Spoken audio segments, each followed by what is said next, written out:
دیکھیں ویکسین کی رفتار تو آپ نے دیکھا ہے کہ الحمدللہ اب تقریباً اوسطاً ہم 10 لاکھ یومیہ ویکسینیشنز کرتے ہیں. کل جو ہے وہ 4 کروڑ سے زیادہ تعداد پہنچ گئی ویکسینیشنز کی, اور وہ جب شروع میں ہوا تھا تو پہلے 1 کروڑ جو ہیں وہ 100 دن سے بھی زیادہ ہمیں لگے تھے 1 کروڑ ویکسینیشن کرنے کے لیے. ابھی جو 3 سے 4 کروڑ پہ پہنچے ہیں, یہ 1 کروڑ لوگ جو ویکسینیشن جو ہیں ہم نے وہ صرف 9 ورکنگ ڈیز کے اندر مکمل کیے.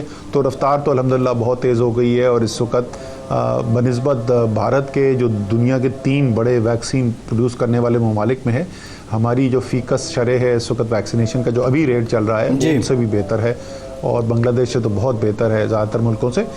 سو وہ ہوا ہے. پابندیاں ہم نے بتدریج بڑھانی شروع کی ہیں, اور شروع میں ان چیزوں پہ کر رہے ہیں جہاں عوام کو دوسروں کو صحت کا خطرہ ہوتا ہے, بھیڑ کی جگہیں ہیں, ٹریول ہے, ان کے اوپر یہ بندشیں لگا رہے ہیں. اب میرا خیال ہے کچھ سیاسی موضوعات پہ بھی آپ سے کچھ پوچھ لیا جائے موقع سے فائدہ اٹھا کر. یہ فرمائیں کہ پیپلز پارٹی نے مسلم لیگ نون کو آفر کی ہے کہ جی عدم اعتماد کی تحریک عمران خان صاحب کے خلاف, بزدار صاحب کے خلاف لائیں تو ہم آپ کا ساتھ دینے کے لیے تیار ہیں, اور انہوں نے کچھ نمبرز بھی بتائے ہیں کہ ہمارے پاس ہے. کیا واقعی آپ سمجھتے ہیں کہ تحریک انصاف کی صفوں میں کوئی ایسی انتشار کی کیفیت ہے کہ آپ کے کوئی ایم پی ایز یا ایم این ایز اپوزیشن کی طرف جا سکتے ہیں, یا یہ عدم اعتماد کا جو ایک شوشہ ہے صرف اپنے اختلافات پر پردہ ڈالنے کی ایک کوشش ہے؟ جی, یہ شادار صاحب اگر آپ کو یاد ہو تو جس وقت سینٹ کے الیکشنز ہوئے تھے تو اس وقت اس بات کا بہت چرچا ہوتا تھا, اور ہم یہی سنتے تھے کہ بس ابھی عدم اعتماد کی تحریک آئی اور بس کل آ جائے گی. اور اسی لیے جس دن حفیظ شیخ صاحب کا الیکشن ہوا تو اس دن فوراً الیکشن کے رزلٹ, شام کو رزلٹس آئے تو اس کے فوری بعد جو ہے وہ بنی گالہ میں میٹنگ کال کی پرائم منسٹر نے, اور ہم کوئی 4-5 لوگ جو ہیں وزیر اعظم کے پاس گئے, اور یہی اس وقت تجزیہ تھا کہ اگر کوئی فوری فیصلہ نہ ہو تو اس بات کو اور بہت بڑھایا جائے گا کہ حکومت کمزور ہو گئی اور بس ابھی عدم اعتماد آنے والی ہے, اور ایک وہ تلوار جو ہے وہ سر پہ لٹکانے کی کوشش کی جائے گی. تو آپ کو پتہ ہے وزیر اعظم ہمیشہ بڑے فیصلے کرنے والے آدمی ہیں, انہوں نے کہا کوئی انتظار کرنا نہیں, آج اعلان کرو کہ ہم اعتماد کا ووٹ وزیر اعظم لیں گے, اور اسی رات کو ہم نے پریس کانفرنس کی اور اعلان کر دیا. وہ زیادہ مشکل کام ہوتا ہے, اس میں ذمہ داری ہمارے اوپر تھی کہ ہم نے کم سے کم 172 لوگوں کو لا کر ووٹ ڈلوانا تھا, یہ زیادہ مشکل کام ہے. اور وہ ہم نے مشکل کام کی ذمہ داری وزیر اعظم کے فیصلے کے مطابق لی, اور آپ نے رزلٹ بھی دیکھا, ہمارا ایک ووٹ بھی نہیں ٹوٹا. جب عدم اعتماد ہوگا تو اس پہ ذمہ داری اپوزیشن پہ, یعنی اس سے کہیں زیادہ اپوزیشن کے لیے مشکل کام ہے. کرنا چاہتے ہیں تو ضرور کریں, موسٹ ویلکم, ان کا آئینی حق ہے, ضرور کریں. اچھا, یہ فرمائیں کہ یہ واوڈا صاحب کیبنٹ ممبر رہے ہیں, انہوں نے کل یہ کہا, اور اہم یعنی پارٹی کے ممبر ہیں, وہ کہتے ہیں کہ جی ہم قبل از وقت انتخابات کے بارے میں بھی سوچ رہے ہیں, اگلے بجٹ کے بعد 6 مہینے میں ہم الیکشن کرا دیں گے. تو کیا حکومت بہت زیادہ اعتماد کا شکار ہے, یا یہ کوئی اسٹریٹجی ہے جو قبل از وقت انتخابات کی بات ہو رہی ہے؟ نہیں جی, ابھی ایسی کوئی بات نہیں ہو رہی ہے. ابھی کوئی قبل از وقت انتخابات کا اس وقت کوئی بات چیت نہیں ہو رہی ہے. یہ عمومی طور پہ میں بھی کہتا ہوں کہ اگر کوئی سمجھتا ہے کہ عمران خان کو پریشر میں لا سکتا ہے تو وہ عمران خان پریشر میں آنے والے آدمی نے کوئی ضرورت پڑی تو وہ الیکشن بھی ارلی کال کر سکتے ہیں, لیکن اس وقت کوئی ایسا ارادہ نہیں ہے, اور نہ کوئی ایسی ڈسکشن اس وقت پارٹی لیڈرشپ کی سطح پر ہو رہی ہے. جی اچھا صاحب, آپ نے ماضی میں بھی کہا تھا کہ خان صاحب جو ہیں وہ اسمبلیاں بھی توڑ سکتے ہیں. یہ قبل از وقت انتخابات, پھر یہ پی ڈی ایم کا متحرک ہو جانا, آپ نہیں سمجھتے یہ باتیں جو ہیں ان کا کچھ مماثلت ہے آپس میں؟ نہیں جی, کوئی مماثلت نہیں ہے. اور یہ میں آپ کو بتاؤں کہ وہ اس انٹرویو کا میرے خیال میں کم سے کم کوئی 150 دفعہ جواب دے چکا ہوں, لیکن اس کے باوجود مہینوں گزرنے کے بعد بھی آپ میرا وہ انٹرویو دے لیں, وہ مجھ سے سوال پوچھتے گئے بار بار, کیا عمران خان توڑ سکتے, کیا عمران خان توڑ سکتے. میں نے کہا ہاں بھائی, عمران کا جیسے عمران خان کو میں جانتا ہوں نا, وہ کرسی سے چمٹنے والا آدمی نہیں ہے. اگر کسی نے زیادہ بلیک میل کرنے کی کوشش کی تو وہ الیکشن بھی کال کر سکتے ہیں, لیکن میں جیسے میں نے کہا وہ 150 دفعہ بتا چکا, کوئی ڈسکشن ایسی نہیں ہو رہی. اس وقت کوئی صورتحال ایسی ہے ہی نہیں. اس وقت تحریک انصاف الیکشن کیوں کال کرے گی؟ اپوزیشن جو ہے وہ تتر بتر ہے, معیشت کے اندر بہتری نظر آ رہی ہے. دنیا آپ کی ہماری جو قوم کی کووڈ کے اندر پرفارمنس ہے اس کی پذیرائی کر رہی ہے. اسد صاحب اپوزیشن تو کمزور ہوئی ہے پی ڈی ایم کے ٹوٹنے کے بعد، بٹ دی فیکٹر جو ترین فیکٹر آپ کی جماعت کے اندر اس کا ایک پریشر. آپ سوال یہ اٹھایا جاتا ہے کہ جب بجٹ پاس ہونا تھا تو اس وقت خاموشی رہی، اب پھر دوبارہ سے جس طرح اون چودھری صاحب کا استعفیٰ ہے وہ اپنی میٹنگز کر رہے ہیں. کیا بطور سیاسی جماعت پاکستان تحریک انصاف کے لیے اور آپ کی حکومت کے لیے ترین فیکٹر جو ان کا گروپ ہے وہ چیلنج ہے؟ سر یہ میں نے تو نہیں کہتا، یہ تو ترین صاحب خود کہتے ہیں کہ کوئی چیلنج نہیں ہے. اور یہ بجٹ کے سے پہلے بھی جس طرح آپ کہہ رہے ہیں وہ صحیح کہہ رہے ہیں. اور یہ بڑی زبردست ہر ٹی وی پروگرام پہ ہمارے سوال ہوتا تھا کہ یہ بجٹ کیسے پاس کرائیں گے، وہ تو ترین گروپ جو ہے وہ پتہ نہیں کیا کر دے گا. بجٹ ایسی خاموشی سے گزرا کہ اس وقت کے اگر آپ ٹی وی کے پروگرام دیکھیں تو اس وقت کوئی بات چیت بھی نہیں ہوتی تھی اس کے اوپر کہ بجٹ پاس ہو سکے گا کہ نہیں ہو سکے گا، بلکہ بڑی کچھ میڈیا کے حلقوں کے اندر مایوسی کا اظہار کیا گیا اس بات کے اوپر کہ اپوزیشن جو ہے اس نے تو ہتھیار ڈال دیے بغیر کوئی مقابلہ کیے ہوئے. تو یہ اس وقت بھی اٹھائی جاتی تھی بات، اب دوبارہ اٹھائی جا رہی ہے. حقیقت میں یہ ہے کہ حکومت پریشر میں اس وقت آتی ہے جب اس کی پرفارمنس کمزور ہو، جب عوام خوش نہ ہو اور اپوزیشن کو پذیرائی مل رہی ہو. ایسی صورتحال ہے کوئی نہیں، اس کا بالکل برعکس ہے اس وقت. تو صرف ٹی وی پر بیان دینے سے یا پریس کانفرنس کال کرنے سے تو پریشر نہیں حکومت پہ پڑتا.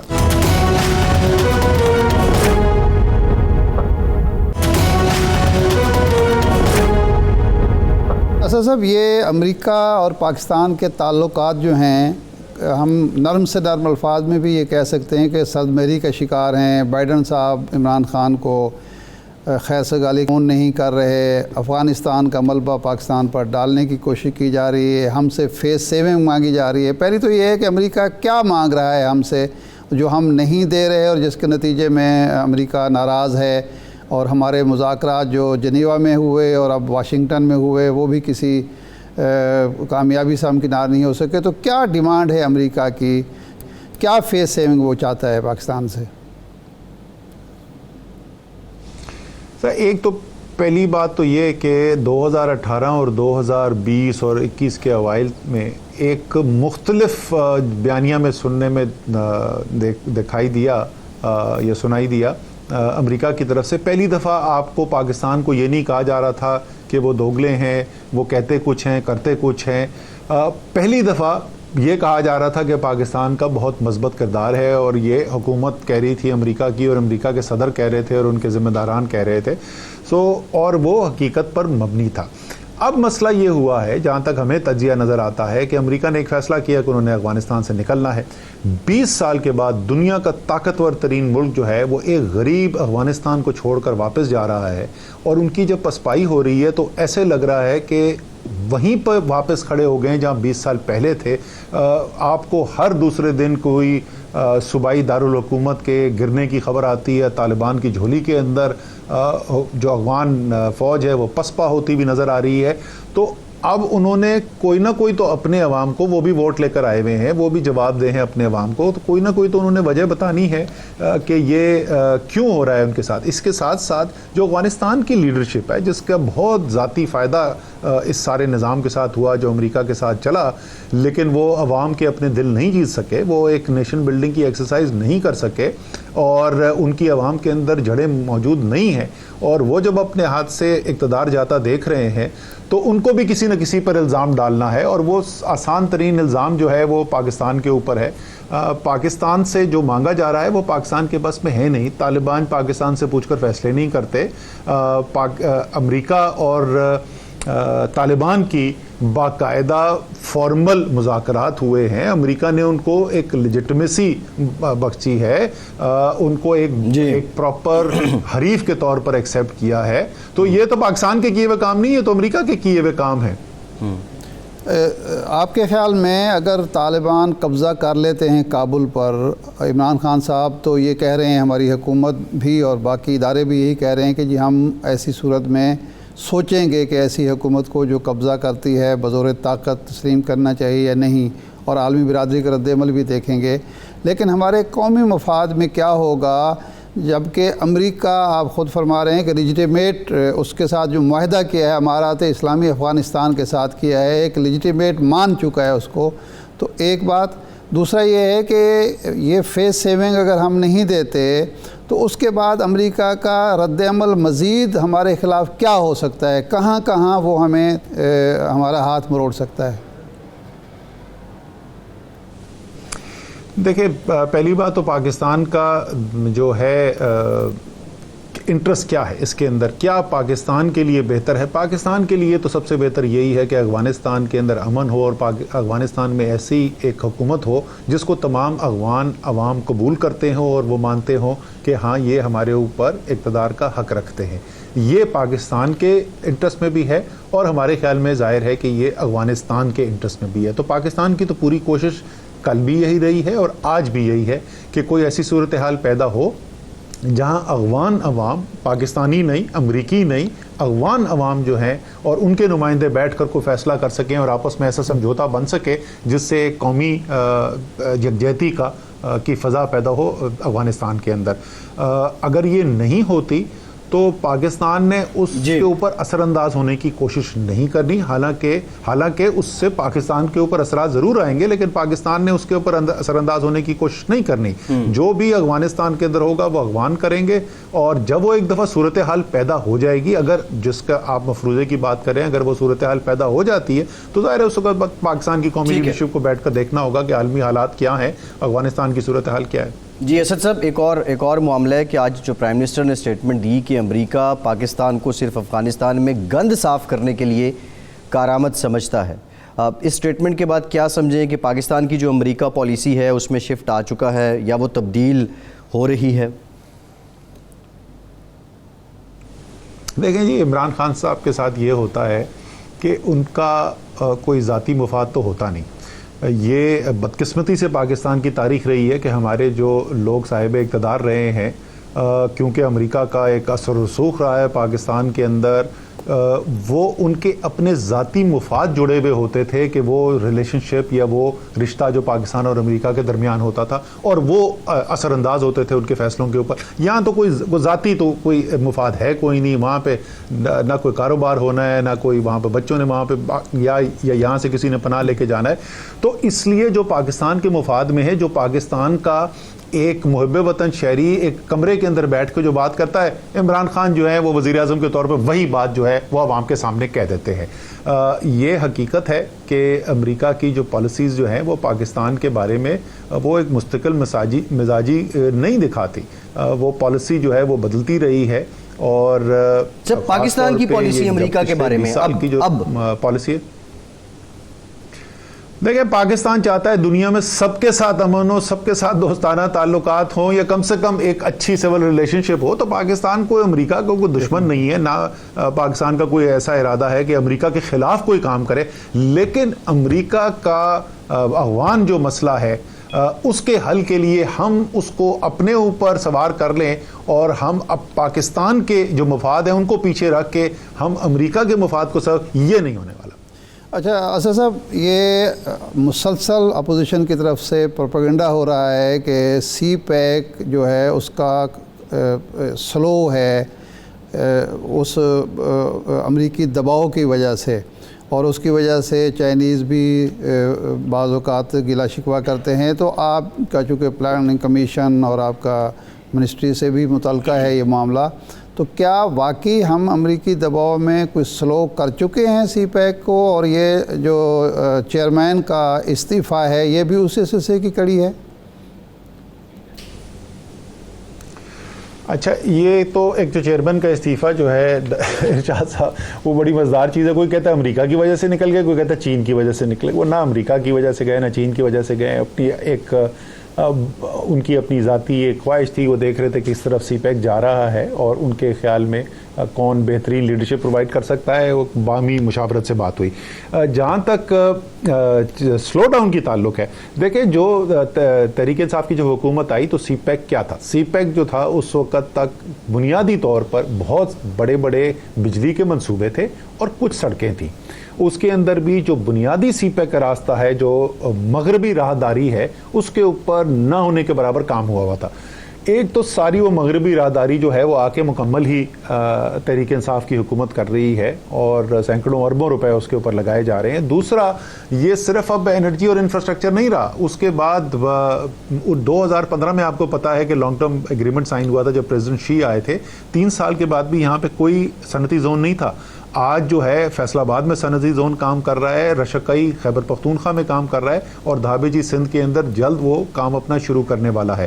اسی طریقے سے سائنس اینڈ ٹیکنالوجی اور زراعت دونوں کے اوپر نئے معاہدے سائن کیے گئے, نئے جوائنٹ ورکنگ گروپ بنے اور یہ اگلی جو جی سی سی ہو رہی ہے اس میں انفارمیشن ٹیکنالوجی کا جوائنٹ ورکنگ گروپ. تو جو ایک محدود نوعیت کا سی پیک تھا وہ اب ایک وسیع تر سی پیک بن کے سامنے آیا ہے اور صرف وہ اس کے اندر وسعت نہیں آئی, اس کے اندر گہرائی بھی آئی ہے. جی ٹھیک ہے. اسد عمر صاحب بہت شکریہ. وفاقی وزیر پلاننگ اینڈ ڈیولپمنٹ ہمارے ساتھ موجود تھے. ایک بریک لیتے ہیں اور بریک کے بعد جو تحریک عدم اعتماد کی بات ہو رہی ہے, پیپلز پارٹی آفر کر رہی ہے, یہ کس بیس پہ کر رہی ہے اور نون لیگ اس سے متعلق کیا رائے رکھتی ہے, خرم دستگیر صاحب مسلم لیگ نون کے سینئر رہنما ہمیں جوائن کریں گے. ہمارے ساتھ رہیے.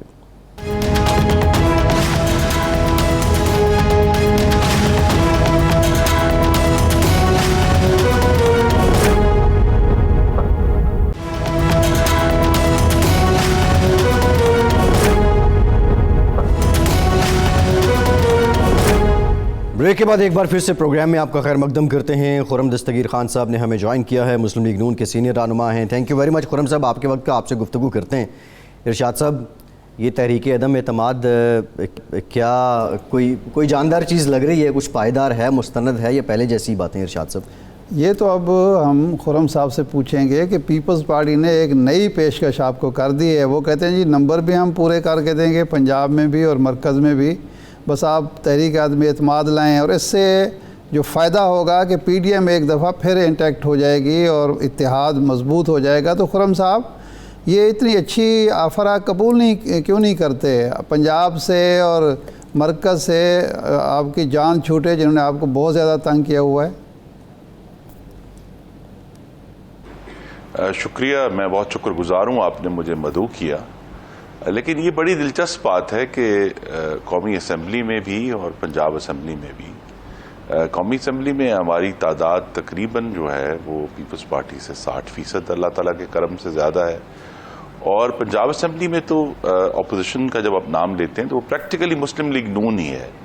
یعنی پیپلز پارٹی کے 7 لوگ ہیں, ہمارے 160 لوگ ہیں. لیکن انہوں نے جو ایک آفر کی ہے اس پہ اگر ان کے پاس کوئی ایسے شواہد ہیں جس کی بنیاد پہ وہ کہتے ہیں کہ یہ کامیاب ہو سکتا ہے تو ہم ضرور اس پہ سنجیدگی سے سوچیں گے.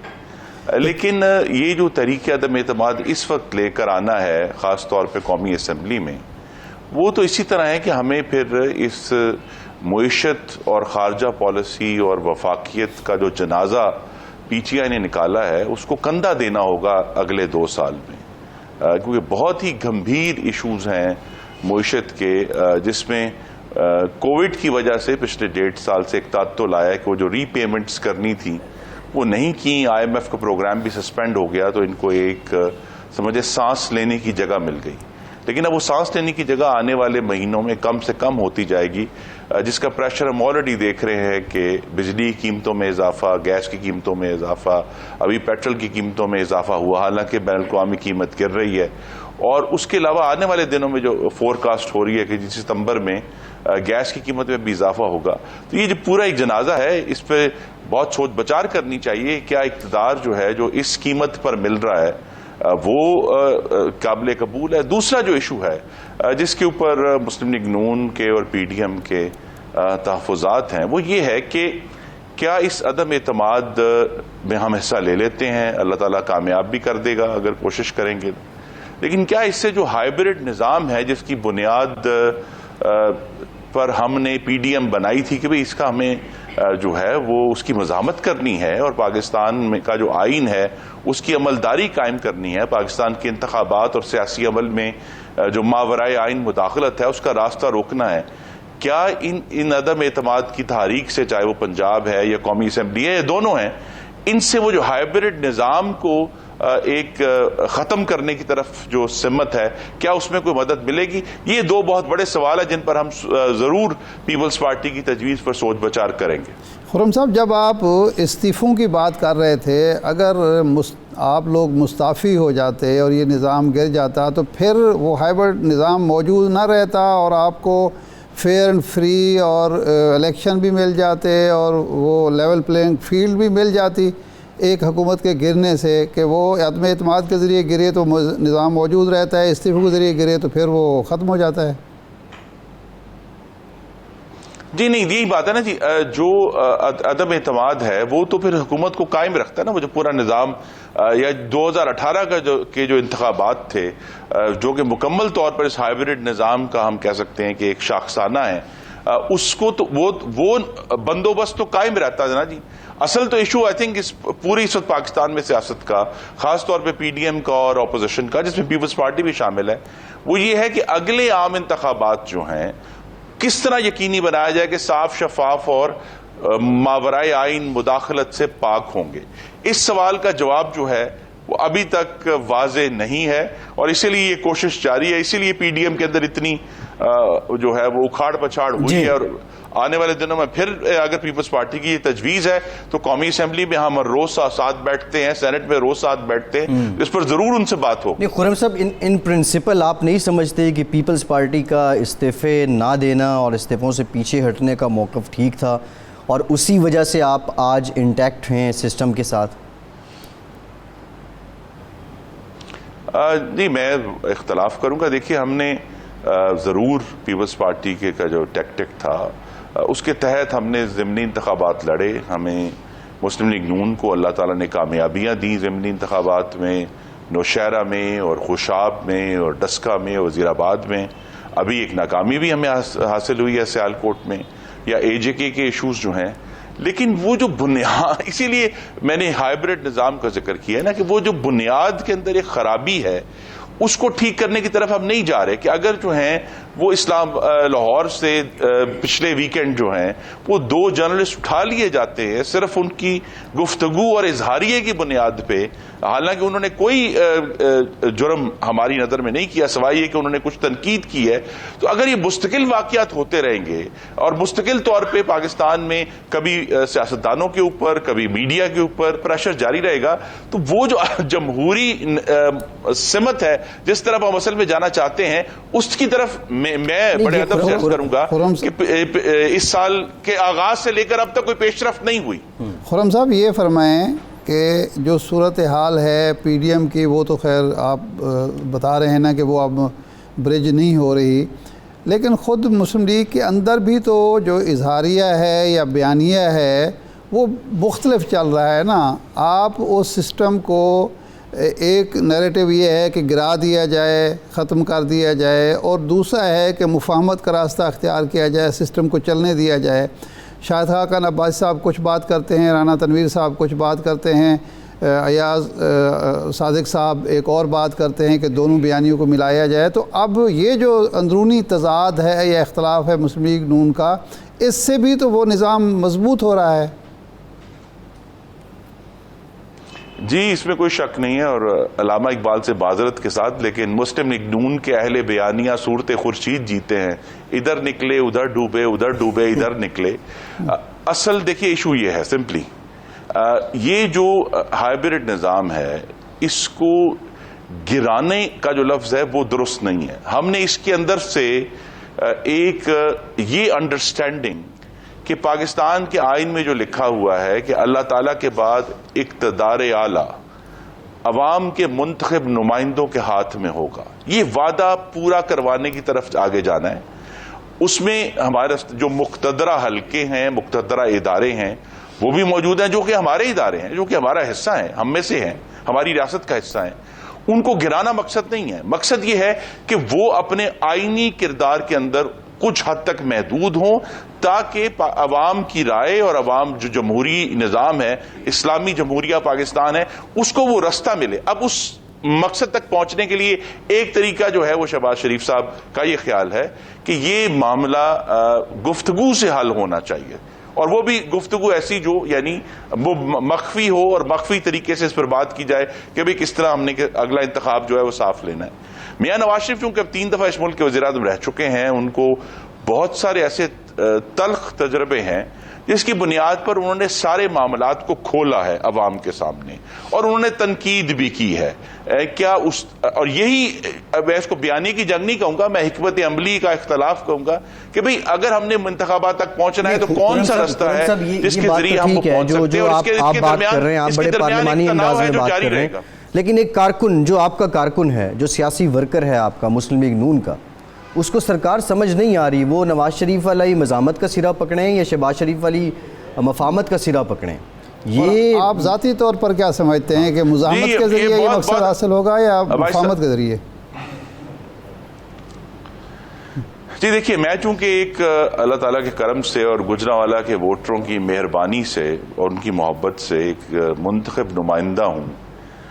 ہمارے کارکن بڑے اس معاملے پر کلیئر ہیں کہ وہ تو سمجھتے ہیں کہ جو میاں نواز شریف کی پالیسی ہے وہی درست ہے, کیونکہ انہیں بھی یہ سمجھ آ رہی ہے کہ جو ہائیبرڈ نظام کے ذریعے بندوبست قائم کیا گیا ہے آئین میں اور اسلام آباد میں اور لاہور میں جو بھی ہو, وہ جب ہم ہر روز آٹا خریدنے جاتے ہیں, ابھی پچھلے چند ہفتوں میں گھی کا ایک نیا عذاب آیا ہے کہ وہ 340 روپے کلو ہو گیا ہے, تو جب ہمارے کارکن اور شہری جو ہیں وہ گھی خریدنے جا رہے ہیں, وہ چینی خریدنے جا رہے ہیں, وہ آٹا خریدنے جا رہے ہیں. اب چینی کی آپ کو معلوم ہے کہ وہ سرکاری قیمت ہی 96 روپے کر دی گئی ہے, تو اس کا مطلب ہے کہ 110 سے نیچے تو نہیں آ رہی نا, وہ اب 110 سے اوپر ہی رہے گی.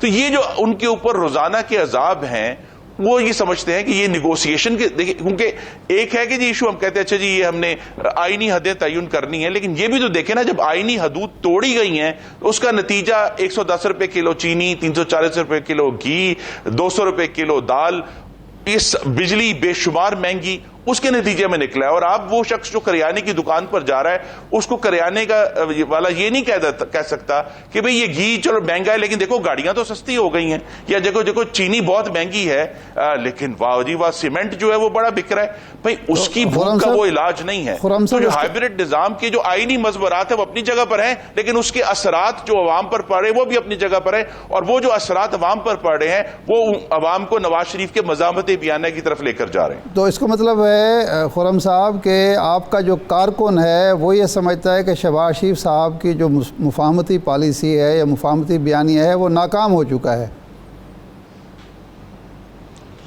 جی نہیں, دیکھیے اس میں میں یہ نہیں کہوں گا کہ ناکام ہے, لیکن آپ دیکھیے نا کہ میرے صدر ہیں وہ مسلم لیگ نون کے منتخب صدر ہیں, اور ان کا جو بھی ان کا ایک نقطہ ہے, ان کا نظریہ ہے, اس کی بنیاد پر سب سے زیادہ افتاد شہباز شریف پر ٹوٹی ہے. وہ خود ایک دفعہ 4 مہینے, ایک دفعہ 7 مہینے جیل میں رہے ہیں. ان کے بیٹے جو پنجاب میں لیڈر آف دی اپوزیشن ہے وہ 20 مہینے جیل میں رہے ہیں. شہباز شریف کی بیٹیاں, جو کہ ہمارے معاشرے میں انتہائی ایک معیوب بات ہے, بیٹیوں تک کو, ان کی اہلیہ تک کو عدالتوں میں گھسیٹا گیا ہے. تو یہ نہیں ہے کہ جو بات یہ کرتا ہے کہ جی مفاہمت ہونی چاہیے, اس کے ساتھ کوئی نرم ہاتھ رکھا گیا. اس نے بہت بڑی تکلیف سہی ہے, ان کے تمام اکاؤنٹ سیز ہیں, ان کا کاروبار بند ہے, ان کو مالی اور ذاتی تکالیف تو بے شمار ہوئی ہیں, سیاسی تکالیف بے شمار ہوئی ہیں, لیکن بہرحال وہ اپنے نظریے پر قائم ہے. لیکن جو دور سے بیٹھ کر کارکن دیکھنے والا ہے وہ یہ سمجھتا ہے کہ بھئی جو کہتا ہے مفاہمت کرو, اس کے اوپر تو خود سب سے بڑی مطلب تو یہ ہوا, کون سی مفاہمت ہے جس کے نتیجے میں آپ کو جیلوں میں جانا پڑتا ہے. نہیں, اس کا مطلب تو یہ ہوا کہ جو جیلوں میں گئے, جو آزمائش سے گزرے, وہ تو مفاہمت چاہتے ہیں, اور جو کارکن بیٹھا ہے آرام سے اپنے گھروں میں وہ مزاحمت چاہتا ہے. یہ مطلب ہوا.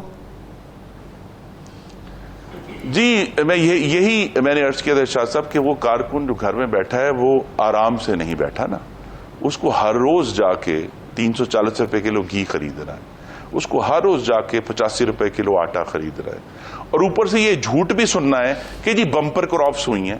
وہ اخبار میں صبح پڑھتا ہے یا ٹی وی پر دیکھتا ہے کہ جی کون سی بمپر کراپ ہے جس کے نتیجے میں لاکھوں ٹن چینی امپورٹ کرنی پڑ رہی ہے, لاکھوں ٹن گندم امپورٹ کرنی پڑ رہی ہے, یعنی گندم تو ملینز آف ٹنز میں امپورٹ کرنی پڑ رہی ہے, یعنی 10 لاکھ 20 لاکھ ٹن گندم امپورٹ کرنی پڑ رہی ہے. جی تو اس کی جو روزانہ کی تکلیف ہے وہ یہ دیکھتا ہے کہ وہ جب سرکاری دفتر میں جاتا ہے تو وہ تمام سہولیات جو ہسپتالوں میں دوائیوں کی شہباز شریف صاحب کے دور میں اس کو دی گئی تھی وہ اس سے واپس لے لی گئی ہیں. وہ دوائی نہیں خرید سکتے, دوائی 500% مہنگی ہو گئی ہے.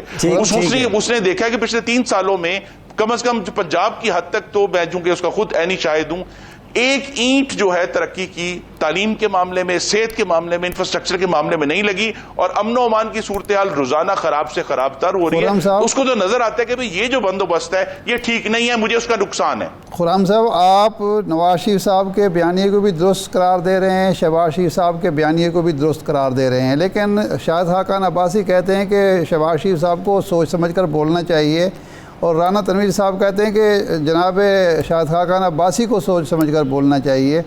تو اتنا زیادہ تضاد پارٹی کے اندر ہے, کنفیوژن ہے کہ کوئی ایک لائن لینے کے لیے تیار نہیں ہے یا بن نہیں رہی. جی لائن ایک ہی ہے, اور وہ نہیں, اس کے قائد محمد نواز شریف ہیں. ان کی حد تک ہم سب بما شہباز شریف جو ہیں وہ ان کی قیادت میں, نواز شریف کی قیادت میں متحد ہیں. اور یہی سوال ہمارے سامنے ہے کہ جب ایک ایسا بندوبست قائم کر دیا جائے اس ہائبرڈ نظام کا, اس کو ہمیں کس طرح اس میں سے نکلنا ہے, یہ بہت بڑا پاکستان کی تاریخ کا سوال ہے. یہ آج کی سیاست کا سوال نہیں ہے کہ کیا ہم نے 74 سال اسی دائرے میں بند رہنا ہے کہ کچھ دیر جمہوریت آئے, پھر آمریت آ جائے یا ہائبرڈ نظام آ جائے, پھر کچھ دیر جمہوریت آئے, پھر ہم ایک ایسے ویشیس سرکل میں, یعنی ایک خوفناک دائرے میں پھنسے ہوئے ہیں. پی ڈی ایم نے اس کا ایک رستہ نکالنے کی کوشش کی ہے, اور یہ جو بیانیے کی بات ہم سب کرتے ہیں یہ بھی اس میں سے رستہ نکالنے کی جنگ ہے, اور مسلم لیگ نون جو ہے وہ نواز شریف کی قیادت میں متحد ہے. لیگ رستہ نکال پاتی ہے. خیر یہ تو وقت ہی بتائے گا. ایک بریک لیتے ہیں اور بریک کے بعد یہ جاننے کی کوشش کریں گے کہ کیا الیکشن وقت سے پہلے ہوں گے. ہمارے ساتھ رہیے.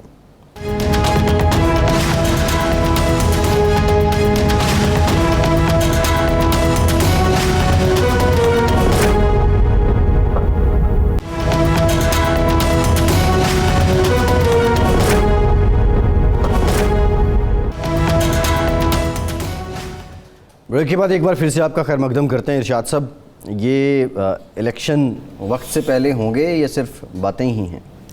دیکھیں, یہ بات تو وثوق سے نہیں کی جا سکتی کہ جناب عمران خان صاحب ایسا سوچ رہے ہیں یا حکومت کی یہ سوچ ہے کہ الیکشن قبل از وقت کرا دیے جائیں. کوئی ابھی ڈسکشن ودن پارٹی یا ودن کیبنٹ نہیں ہوئی, لیکن ایک سوچ موجود ہے اسلام آباد میں اور پی ٹی آئی کے حلقوں میں بھی موجود ہے کہ کیا اگر الیکشن قبل وقت کرا دیے جائیں تو اس کے فوائد کیا ہیں, اور اگر مدت ہم پوری کرتے ہیں تو اس کے فوائد کیا ہیں اور نقصانات کیا ہیں.